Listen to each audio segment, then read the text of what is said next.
we are at the point where AI doesn't just suggest, it acts. And Agentforce Commerce is turning this vision into revenue by increasing loyalty and conversion rates, and we're just scratching the surface. I'm Kerry Chow, joined by EVP, GM of Agentforce Commerce, Nitin Mengtani. Nitin, thank you so much for joining us here. Thank you for having me. Yeah. That's great to have a conversation with you. Yeah. Oh, Nitin, as an industry leader, you're oftentimes having conversations that not a lot of us are privy to. So I'm really curious, when you're developing industry solutions, what is the single biggest barrier to growth for brands in today's multi-channel commerce landscape? Yeah, and I must say that obviously I meet a lot of CEOs and CIOs and chief digital officers. Equally important, I'm a shopper first. Yeah. So a lot of my insights are actually shopping. Whether I'm shopping on a website or I visit a store, that actually gives me a very different perspective and landscape to how consumer behavior is and what delights consumers. And to me, shopping is, obviously there's part of shopping which is transactional, but a good portion of shopping is all around inspiration and fun. And I think the hard part for most brands is how do you balance that, right? So you want the creativity, you want the wow factor, but then you want to bring the science to that wow factor. And that's where Salesforce comes into the picture. We're really bringing our agentic platform to shopping, but not losing the fun part of the shopping, which is around discovery and finding new and interesting things. That's a great point, because accessibility to different items, shopping, it's so easy, right? You can just get the quote unquote cheapest version of something, right? So it's so important for brands to have that wow factor because there's so much competition. I want to talk about this united commerce, why it's the foundation and what are the key pillars of commerce success? Yeah, if you think about a consumer behavior, they don't think about channel. Yeah. They think about a brand. I want to buy a new blazer from Suit Supply. I want to buy a new pair of Hoka shoes. Now, I can go to a store, a Hoka store, and try out some shoes and purchase. Or I might be on my mobile phone and scrolling in the evening and looking at the pair of sneakers, which I might like, but I might wait a second, I want to try it before I buy. And how do you kind of really bridge those two channels so seamlessly where it doesn't feel like an effort, both for the consumer but also the associate? And that's where the unified commerce comes into the picture on bringing both these channels together. Good. Also, I'm curious about now the agentic aspect of this, right? Because how is Agentforce the brains behind what we're talking about? And I want you to kind of keep it real with me here, Nitin, because are customers really ready to just trust and make purchases exclusively with AI agents? It's funny, in 2006, 2007, I was at Google in the early days of mobile. And people are asking the same questions. Are people going to buy on mobile? Yeah. Fast forward today, that's not a question anymore. We spend majority of our times on mobile phones. Because back then, remember those were small phones, they were not the smartphones, and they had very little real estate. Sure. And I think agentic commerce is actually way ahead of the curve. If you look at our customers, Shark Ninja, Pandora, Williams-Sonoma, even Equinox, right? It's all around discovering products and buying them. And it could be both product as well as service. So I think we are in a journey which is actually a very fast-paced journey. And the whole agentic journey is very fast-paced, right? 2 years ago, nobody had ChatGPT and Gemini and Anthropic on their phones. Today, everybody has. Same thing is happening with shopping. Once the consumer behavior shifts, it shifts for all aspects. It doesn't matter whether you're looking for a recommendation for workout routine, or you're looking for some healthcare advice or education. People are used to using Agentic as a channel for discovering products. That's such a great point about using the mobile, because there are times I was old school. I'm still using my laptop or my desktop to make the purchases, and people are like, no, the consumer behavior has changed. We're all using our phones. You mentioned syndicating the brand experience to LLMs, right? Large language models. Yeah.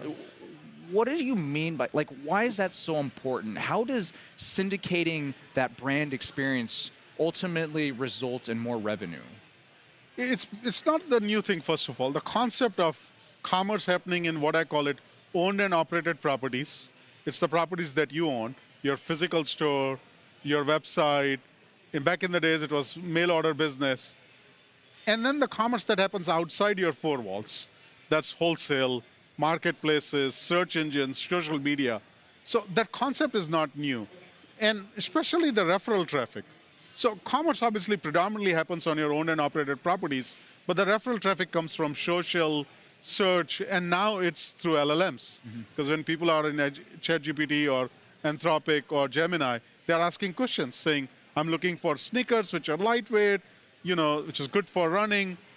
And if you're not representing your brand appropriately in those channels, then you're missing out. So what we have built is some really amazing technology where we can take any brand with one click, we can syndicate their entire product catalog, but we can also enrich the product catalog and we are syndicating it. So it's semantically very rich and it gives you much better representation in those avenues like ChatGPT and Gemini. And we signed a partnership with both OpenAI as well as Google around syndicated commerce. It's incredible to me, and what an opportunity, because it just seems like that would take so many manual hours that you're just completely almost eliminating by having that unification.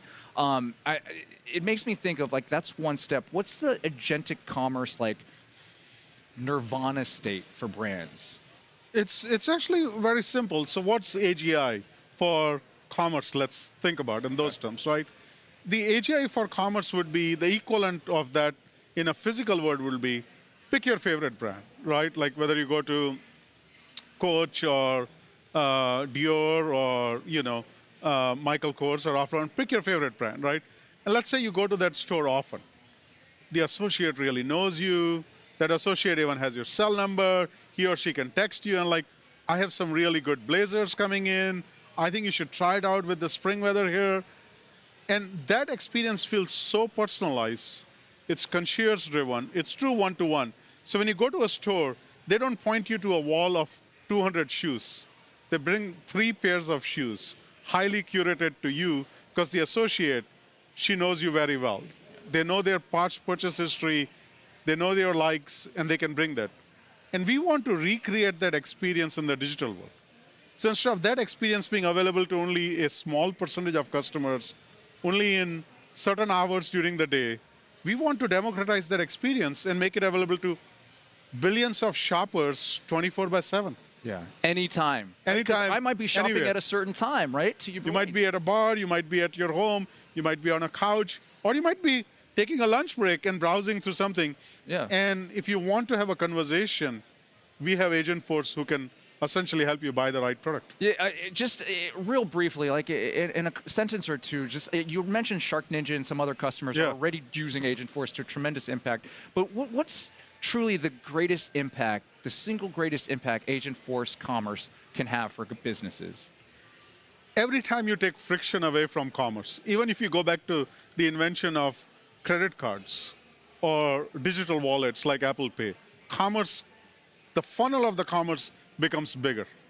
And that's what the value of Agentforce commerce is. It reduces friction, increases conversion rate, and thereby increases the funnel for commerce. I love that. Get rid of friction. We don't like friction up in here. Make it simple, make it easy. Yes, exactly. MIS, make it simple. Higher conversion, lower cost, total brand control. Nitin, thank you so much for your insights and joining us here on Salesforce Plus. Thank you. Thank you so much. To learn more about Agentforce commerce innovations and everything they need to turn conversations into conversions, scan the QR code on your screen.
how does Agentforce Commerce make it easy for organizations to create unified commerce success, delivering personalized agentic experiences across every customer touchpoint?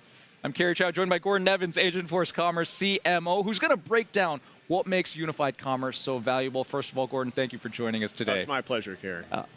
As the CMO of Agentforce Commerce, Gordon, you're constantly talking with industry leaders about the latest trends, pain points, solutions. I mean, what are they saying? Well, I think everyone's still super excited about agents. We've kind of moved, though, from pilots and projects to applying agents to deliver business value and solve problems. How do we increase conversion? How do we get faster time to value?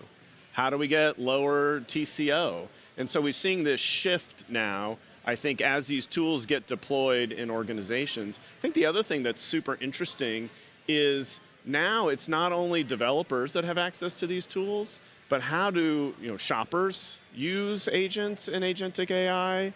How do merchants and all of our marketing employees use them as well? So there's a bunch of trends, and I think we've got to help our customers figure out how to move out of this pilot stage and just deliver value and solve their business problems. Right, like action, like get those insights into actions. So let's talk about Agentforce Commerce and how we're doing that, right? What excites you most about our new commerce innovations? And you're already smiling, like, well, what is it going to deliver for customers? I think I'm so excited. About a year ago, we said we're going to double our investment in commerce, and we are now seeing the fruits of that labor, whether it's the integration to ChatGPT and helping customers get their catalog synchronized to LLMs like ChatGPT or Gemini, whether that we have some new search capability. So now where we are all used to typing in keyword-based search, we're now moving to intent-based search. So I can type in things like outfit for Coachella and get results. Yes. New merchandising capabilities which give insights to the merchants to help them move faster in their daily routines. And then even more kind of back office things like what happens after the buy button. If one of my distribution centers has a problem, how can I do agentic order routing to get the order service to you from either the fastest data center or maybe the lowest cost data center? So there's agentic innovation everywhere in our platform, and I think it's really going to help the shopper find what she wants faster. It's going to help our merchants go faster. I'm super excited about all of it. I'm curious, what was the outfit you got for Coachella there? We talk about AI, right? But before a brand can take on AI or layer on AI, if you will, like, they've got to solve fragmentation, right? The disconnect is always what we're hearing from companies. What does unified commerce actually mean, right? Like, what makes it so powerful? And I would love an example of this. Sure. It's probably simpler than most people think, but because our stores grew up separately from our e-commerce, some people talk about this concept of unified commerce and how do we bring them all together. So if you're shopping for boots and you put something in your wish list in your online store, how does the store associate when you walk into the store know that's on your wish list? So you can see by delivering this concept of unified commerce, the store associate as well as the e-commerce site can understand the customer the same way, understand an order the same way, inventory availability the same way. So it's really bringing those two ideas together. A great example of this is one of our customers, Herman Miller. And that's an iconic brand. It's very intentional and inspirational at the same time. So you're sitting in an Eames chair in the showroom in New York here, or maybe you're having this experience, on their website.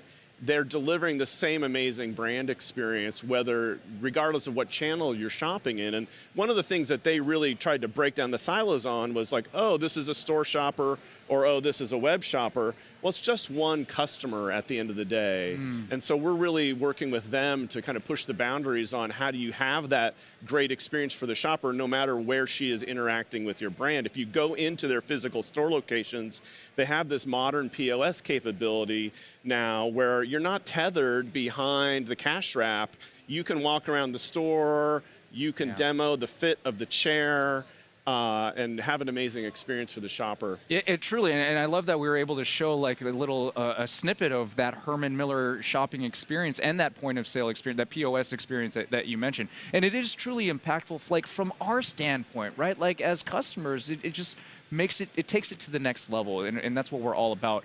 If you can, I'd love another. I'm greedy because I want another example, right? Because I want to talk about Shark Ninja. Household appliance icon, everybody knows Shark Ninja, but how did they use Agentforce Shopper Agent live on their site, like to find gifts? I know you've got a great example, and I'd love to hear more about this. They have been such a fantastic partner with us in agentic commerce, and they have got the agent live on their site. As you know, they are a very innovation-first company. They are delivering new innovation, new products all the time. So how do you help the shopper then find the right product for them? So what blender do they want? Or maybe it's a vacuum cleaner.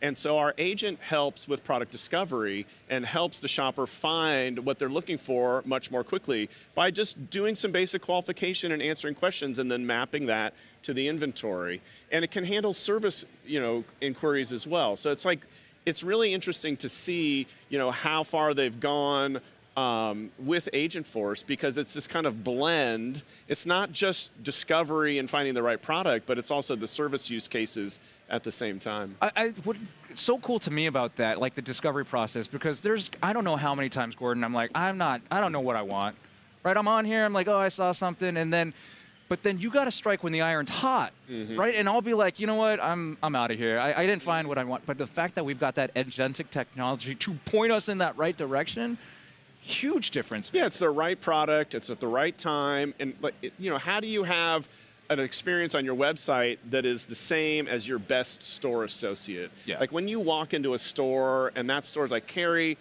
we got that blue blazer for you. We know you're this size, etc. Right? And how do we deliver that kind of experience digitally through an agent now? So that's very exciting. And one of the things we were talking like off camera before, but if like this is any time, right? Like it's 24/7. So, I mean, yeah.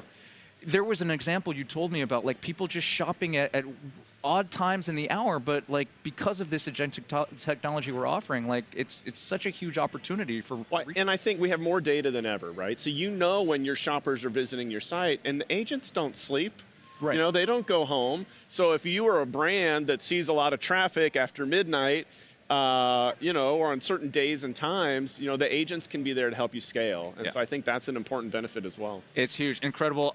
Thank you so much, Gordon, for sharing your insights. Really appreciate talking about how Salesforce drives unified commerce success. My pleasure. To learn more about how trailblazing furniture designer Miller Knoll uses Agentforce Commerce to design a unified, personalized retail experience, go ahead and scan the QR code on your screen. At Pandora, we help folks around the world tell their story.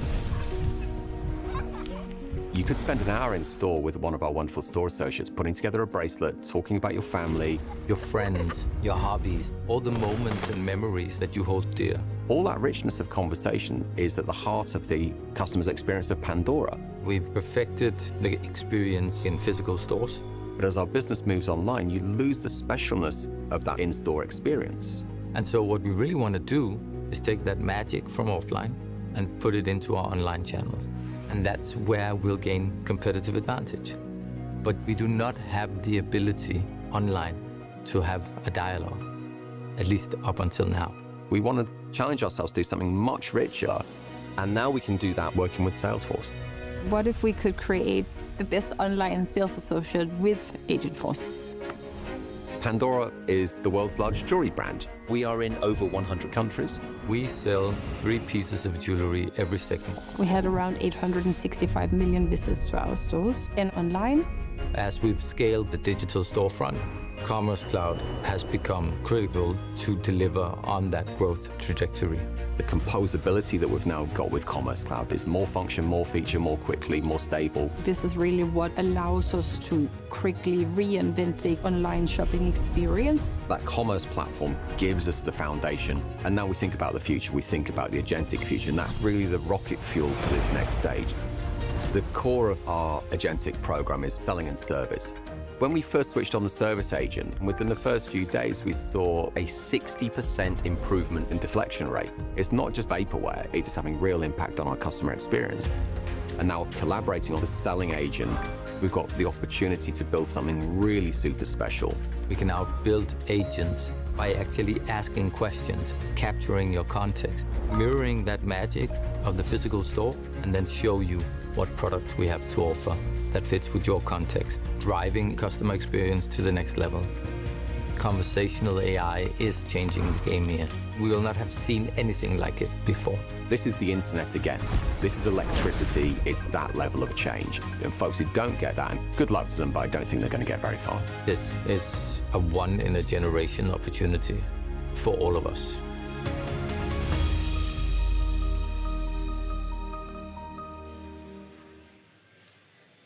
How can you convert browsers to buyers with Agentic Search? Let's break it down how Agentic Search understands deep shopper intent to deliver instant, relevant results and converting browsers into buyers through an intelligent, conversational search experience. Carrie Chow, joined by John Andrews, CEO and co-founder of Simulate, which was just recently acquired by Salesforce. John, thanks so much for joining us here on Salesforce Plus. Yeah, thanks. Thanks for having me here. I'm very excited to be here at Salesforce, and yeah, excited to talk with you today. Yeah, I mean, we've lived with keyword-based search for quite a while now, right? Like, why is Agentic Search the next necessary evolution for retail? Yeah, it's a great question. Keyword search has served us well for 25 years. Google has trained us to use keyword search. The problem with that is that it requires the shopper or the user to think about, describing what may be the best way to get a decent result, as opposed to just saying what they want, right, and describing their intent.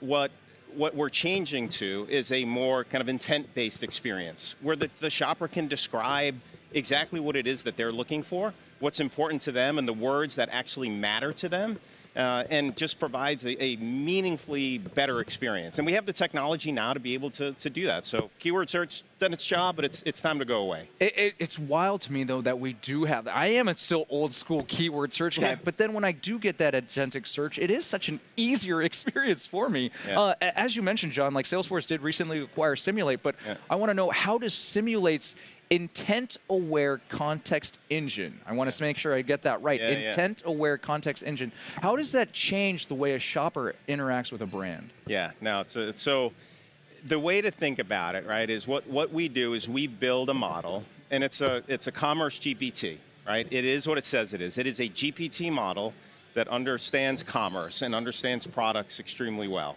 And what we do is we build this model with a combination of our customers' data, right? Their product catalog data, their browse history data for how their customers interact on their retail shops. But then we also create an enormous amount of synthetic data, right? Simulated shopper experiences that give us much, much more data and an amount of data to be able to build this GPT model that now understands, so that a customer can say, rather than saying, we were just with one of our customers that is a furniture company, right? And so rather than saying white sofa, right, I can actually now go in and say, I'm looking for a white sofa that is stain resistant and plush and fluffy. Right. And then just describe things that now this Commerce GPT understands the intent and the context of what that customer is actually looking for. It's incredible that intent-aware context engine, but conversion is truly that holy grail, right, for retailers. So how does intelligent discovery specifically turn a casual browser into a buyer? Yeah. So if you think about conversion, you want to understand that context and intent. When you think about search, it's really two things that are happening. If somebody puts in a query, they put in their prompt, they put in whatever. The two things that happen is recall. So of a product catalog of 1,000 products or 1,000,000 products, what are the items that we want to bring back that are the right items, that could be in the result set that matter to the customer? And then the second is ranking or relevancy, right? How do we then order the things? One of the ways that we think about this, and is kind of important in the underlying science of how we think about it, is more in terms of assortment optimization. right? So if somebody searches for black dress, we could just bring back 50 black dresses, but we might want to like mix in a few burgundy dresses or navy dresses into how we think about to help the customer kind of discover more products. And what we find is that actually leads to higher conversion in terms of the customer being, seeing items that they may not have thought about, but we understand based on what other customers are doing and that journey and that context and that intent to then to lead to higher conversions. That being the holy grail at the end of the day. Yeah, that makes sense to me because just purely as a shopper, I've mentioned this before, sometimes I don't know exactly what I want, right? I might have an idea, but then if you put that for me, I'm like, oh, it's actually that. Yeah. That's the thing I was looking for. Yeah. If the AI is doing the heavy lifting of discovery, Yeah. what does this mean for the merchants and the brand managers? Yeah. Yeah, so the merchants have had a job, and particularly digital merchants, they've had a job of basically putting their fingers in the dike of keyword search for the past 25 years, right? They have to put in a bunch of rules for boost and bury. They need to put in different redirects for synonyms or spell corrections, right? You do not have to do that anymore, right? You need to let the AI do its job and learn and continue to understand it and understands that context. We have one customer who was moving off of a competitor's product. It was more kind of keyword search based, and they had 1,700 rules. And when they moved on, you can't operate a website. You can't operate a storefront with 1,800 rules, right? They just start stepping on each other and overwriting each other. It's very confusing, and it's a bad experience for the customers. And when they went on our platform, they had 7 rules, right? And those were more like legal requirements, right? And they built up a few more for like promotional rules that they want to do.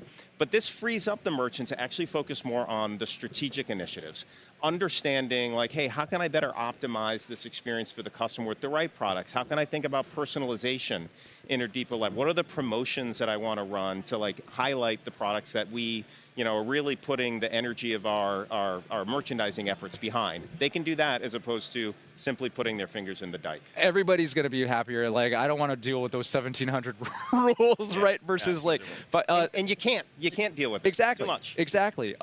You mentioned a lot of exciting things, but I really want to just drive this value add point home. Like, how is the acquisition of Simulate truly going to make Agentforce so much more powerful? Yeah. So this is one of the things that Vivek, my co-founder, and I were super excited about coming into Salesforce and like being acquired into Salesforce is because of the Agentforce strategy. If you think about, and particularly from a commerce and a retail perspective, if you think about agentic workflows, right? And somebody shopping, let's just take Shopper Agent as an example, right? And you want a conversational experience, you want something that can interact with you to kind of understand your intent. The most important elements of that is understanding the products and understanding at a very deep level how customers talk about those products, how they describe them, so that when you're interacting with a customer, you can bring back the appropriate products. No matter how eloquent the agent sounds, if you're not showing them the right products, it's going to be a bad experience, right? So the big thing that we're doing is feeding into Agentforce, feeding into the Shopper Agent, feeding into merchandise, the merchant agent, to be able to make sure that the customer sees the right products. And at the end of the day, we feel like that is the most important part of the experience, and it's going to really kind of set fuel to the fire of like bringing Agentforce to all of our customers. Yeah, putting the gas on it. I love it. John, thank you so much for breaking down agentic search and truly what it can mean for all these organizations. Yeah, my pleasure. To learn more about Agentforce commerce innovations and why it gives retailers and B2Bs everything they need to turn conversations into conversions, scan the QR code on your screen.